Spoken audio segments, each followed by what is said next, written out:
tutorial because so many people have been asking and I've been holding it off, but I'm doing it for you guys. Starting with concealer, I use 2 concealers. I use the House Labs. I actually recently just started using this. I place that in my inner corner and outer edge of my eye, and I put Hourglass right here. I blend my concealer with a beauty blender. I just find like it blends way better for me.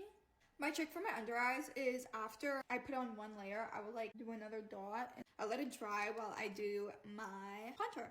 The contour I use is from LYS and it's in shade Harmony. Oh shit. See, this is like, I have to do it in this mirror. I did it like weird.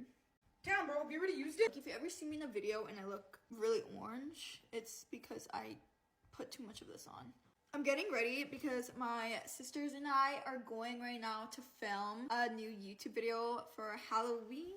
I'm so excited. We have like a few fun ideas that we are filming for you guys and editing. We already started editing one of the videos and I think you guys are gonna really like it. I'm just gonna quickly put on the Charlotte Tilbury Pink Gasm. I'm gonna put that just on the apples of my, not the apples, like, what is that called? My cheekbones. I blend this with my fingers. Now I just set my under eyes with the Cherry Blossom Cake from Huda Beauty. It has such a nice blurring effect under my eyes. I'm just gonna put on some Dior. I use the Hourglass brush. This is gonna sound a little bit crazy, but I'm also gonna put on the Anastasia Beverly Hills blush in shade Pink Dahlia on top. I feel like my makeup washes out pretty fast. That's why I like to pack on like multiple blushes. I feel like it lasts longer. Makeup Forever 606, and now I'm gonna put the Huda Beauty on top, and then a little bit of the Tower 28 lip gloss in shade Oat. I just filled in my eyebrows and now I'm just setting them with the 24-hour setting by Benefit because my eyebrows tend to drop.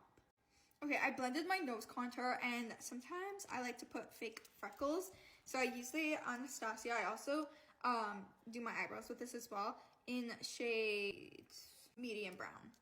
I put some just across my nose like this, and then some up here. And then sometimes I kind of go like, okay, my earrings. I'm just going to curl my lashes and put on my mascara. I like to use the non-waterproof one, the gold one, but because we're filming today, I'm going to use this one. It's just a pain to take off. Guys, I gotta go quick because I'm running out of time, but I'm going to use this gel liner from Hourglass and then waterline my eyes with this white from Annabelle. After I'm done my makeup, I always make sure to add a nice perfume. I'm gonna put you guys on to the best perfume that I've been using lately. It is amazing. It's called Unmute by Noise. I've never gotten more compliments in my life than when I use this, and I spray it everywhere. This is the final look. Let me know if you guys want me to do more videos like this, because honestly, it was actually pretty fun.